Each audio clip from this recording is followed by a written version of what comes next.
O roteiro desse vídeo é o resultado de mais de 20 dias de pesquisas, tudo no intuito de trazer as informações mais verdadeiras possíveis, minimizando ao máximo os erros e mantendo sempre o respeito com a vítima e seus familiares. Uma pesquisa realizada no ano de 2020 pela Sioux Group revela que mais de 70% dos brasileiros jogam algum tipo de jogo eletrônico. E ao contrário do que se possa imaginar, mais de 50% dos jogadores são do sexo feminino. Mesmo sendo maioria nos jogos, as mulheres ainda sofrem muito assédio e preconceito, fazendo com que algumas adotem até nomes masculinos para que não sejam incomodadas. E é com esse contexto em mente que hoje trago para vocês o caso de Ingrid Oliveira Bueno da Silva, mais conhecida como Sol. Ela que teve a vida ceifada por um amigo que conheceu jogando online. Oi, eu sou o Chamal e seja muito bem-vindo ao meu canal. Se você é novo aqui, eu peço que você se inscreva aí clicando no botão vermelho que está aí abaixo e também ative o sino, porque assim pode ser que o YouTube te envie a notificação quando eu enviar um vídeo novo. Se ele não enviar notificação, me siga nas minhas redes sociais, porque lá eu sempre aviso quando tem vídeo novo, então mesmo que o YouTube não notifique, eu aviso lá e você pode vir aqui consumir um conteúdo de qualidade. Dito isso, vamos para o caso.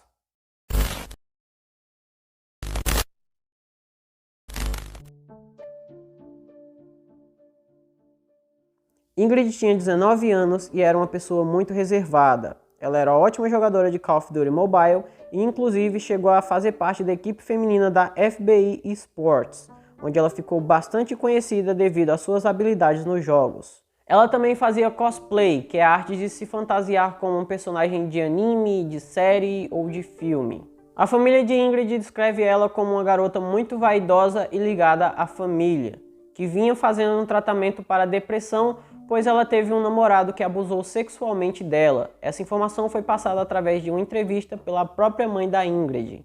Mas o tratamento vinha dando resultado e ela aparentava estar cada vez melhor. Ela planejava cursar enfermagem e ela estava lutando sempre para combater a sua doença. Guilherme Alves da Costa tem 18 anos e morava em uma casa no bairro de Pirituba, zona norte de São Paulo. Filho de uma mãe solo, ele não teve a presença do pai durante a sua criação e ele também era jogador de Call of Duty Mobile. Ele jogava pela equipe Gamers Elite. Porém, ele tentava constantemente entrar para a mesma equipe de Ingrid. Ele não conseguia, pois a equipe de Ingrid já havia alcançado o número máximo de jogadores. Como eu citei, ambos eram jogadores de Call of Duty Mobile e foi através desse jogo que eles se conheceram um mês antes do caso. Guilherme convidou Ingrid para ir até a casa dele para jogarem juntos e ela foi até lá 2 vezes. A última foi quando o caso aconteceu. Nessas idas de Ingrid até a casa de Guilherme, ela conseguiu alguns atestados médicos para que ela pudesse faltar no emprego. Algumas fontes dizem que ela ia na casa de Guilherme sem que a família soubesse, mas isso não foi confirmado. Na primeira vez que Ingrid foi até a casa de Guilherme, tudo ocorreu muito bem. Ela conheceu a família dele, ambos jogaram e ela voltou tranquilamente para casa no dia seguinte. Eles continuaram mantendo contato e ela foi novamente à casa de Guilherme. E foi nessa segunda vez que a tragédia aconteceu. Na segunda-feira, dia 22 de fevereiro de 2021, a Ingrid não foi trabalhar porque ela ia na casa do seu amigo. Ela chegou à casa de Guilherme por volta das 9 horas da manhã e foi recebida por Rita, mãe de Guilherme. Rita disse que não viu nenhuma alteração no comportamento do filho, então ela se arrumou, foi para o trabalho e deixou Ingrid e Guilherme sozinhos em casa. Aparentemente estava tudo bem até que os membros da Gamers Elite começaram a receber mensagens assustadoras. O conteúdo das mensagens era uma cena tão chocante que parecia ter sido retirada de um filme de terror. Guilherme começa a enviar alguns vídeos, e no primeiro vídeo ele mostra sua casa coberta por sangue e Ingrid jogada no chão. Enquanto ele filma essa cena, ele ri e diz: "Olha só, que maravilha! Agora, bom, partiu." Algumas pessoas chegaram a pensar que era uma brincadeira de péssimo gosto, mas o Guilherme envia um segundo vídeo onde ele não está mais em casa e ele diz que sim, ele matou o sol e não era brincadeira. Bom, vocês estão achando que é tinta, que é montagem ou algo do tipo, mas não é. Eu realmente matei ela, entendeu? Ainda nesse vídeo ele diz que todos vão entender seu motivo, pois ele escreveu um livro e no livro ele detalha tudo que passa na mente doentia dele. Sol foi morta a golpes de faca e espada. Ela foi encontrada algumas horas depois do crime, já sem vida no chão. Ela foi encontrada pela cunhada de Guilherme. Segundo as investigações preliminares, a Ingrid foi ferida com uma faca de combate, que era uma réplica da faca utilizada no filme Rambo. Além da faca, como eu já falei anteriormente, ela também foi agredida com uma espada.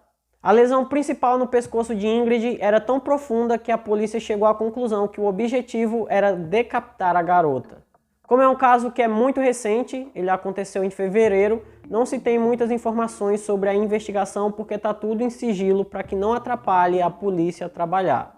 Os exames toxicológicos que foram feitos no corpo da Ingrid revelaram que ela não foi dopada e ela também não ingeriu bebidas alcoólicas. O Guilherme ele ainda vai passar por um teste de sanidade mental para ver se ele tem ou não capacidade de ser julgado como uma pessoa mentalmente estável, mas isso ainda não tem data marcada. Quanto ao livro, a Jeane, que produziu esse roteiro, chegou a ler o livro, mas segundo o que ela disse, é muito mal escrito, cheio de erros, não faz sentido algum e são apenas pensamentos desconexos de uma mente conturbada que não dá para entender absolutamente nada do que está escrito. O livro contém 52 páginas que não fazem o menor sentido. Devido ao crime ser tão horrível, algumas teorias foram criadas. A primeira teoria é a seguinte. Segundo a mãe de Guilherme, ele era um garoto bom que estava possuído.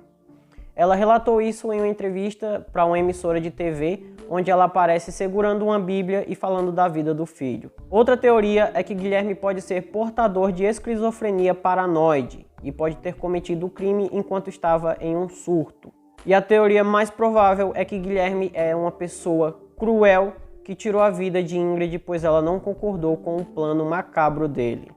Segundo algumas fontes, Guilherme ele tinha o intuito de cometer ataques contra igrejas e matar o maior número possível de religiosos. Ele então teria convidado Ingrid, que primeiramente aceitou participar desse massacre, mas depois ela se recusou, e esse teria sido o motivo do Guilherme tirar a vida dela. Quero deixar claro que eu não sou nenhum tipo de especialista e eu posso até cometer algum erro nesse momento, mas o que eu trago aqui para vocês é uma análise baseada em outros casos que eu já narrei, em outras situações que eu vi que eu achei que a mente dos envolvidos era parecida com a mente do Guilherme. Em teoria, o Guilherme ele pretendia tirar a própria vida depois de ter tirado a vida da Ingrid, mas ele foi encontrado por alguns familiares e ele foi convencido a não fazer isso. No momento em que ele foi preso, ele estava calmo e ele dizia que lembrava absolutamente de tudo que ele tinha feito. Você lembra o que você fez, filhão? Ou não? Por que você fez isso? Mas por que você fez isso? Já detido, ele foi questionado sobre quem ele pretendia machucar ou atacar, e ele disse que pretendia atacar ao cristianismo. Quando perguntaram em nome de quem ele faria isso, ele disse, em meu nome. Em uma entrevista mais recente, o Guilherme diz que não lembra do que aconteceu e diz que no momento que tirou a vida de Ingrid, não era ele, fazendo uma referência ao fato dele estar possuído, o que eu obviamente não acredito em hipótese alguma. Sinceramente, você pode ser tão religioso quanto você quiser e isso não é problema algum. Mas eu não acredito que um demônio possa ter possuído o garoto e ele ter feito o que ele fez. Ele fez porque ele é uma pessoa cruel. Ele fez porque ele não tem escrúpulos. Ainda nessa entrevista, todas as respostas que ele dá depois dessa são simplesmente vagas e ele tenta sempre despistar para não responder exatamente o que foi perguntado. Em alguns momentos ele finge que vai chorar, tenta forçar um choro, mas durante toda a entrevista ele fica com cara de desprezo. Ele alega que não quer ficar famoso, ele não quer fama e ele teme pela vida da sua família, pois eles estão sendo ameaçados. Ele também alega que ouvia vozes, via vultos, que não dormia porque ficava pensando em algumas coisas. Isso pode significar que ele tenha esquizofrenia, ou alguém pode ter dito para ele falar isso para que fique mais fácil de dizer que ele tem esquizofrenia e ele ser considerado mentalmente incapaz. Agora, o Guilherme diz que é da igreja e que não oferece nenhum risco à sociedade. Preso atualmente no Centro de Detenção Provisória de Pinheiros, o Guilherme aguarda ainda o seu teste de sanidade mental. Se ele for considerado mentalmente incapaz, ele vai ser internado em um manicômio judiciário. Porém, se ele for julgado como uma pessoa que tem completa posse de suas faculdades mentais, ele vai provavelmente pegar a pena máxima. Bom, esse foi o vídeo de hoje, espero que vocês tenham gostado. Se você gostou, deixa seu like aí, se inscreve no canal, compartilha para todos os seus amigos. O roteiro desse vídeo foi feito pela Giane Santos, ela se dedicou bastante, foram mais de 20 dias de pesquisa. Então, espero imensamente, do fundo do meu coração, que vocês tenham gostado. Como eu disse no início, esse tempo todo de pesquisas foi para que a gente pudesse trazer um vídeo com as informações mais verdadeiras possíveis e mantendo sempre o respeito com a vítima e os familiares da vítima. Por hoje é só. Até a próxima e tchau.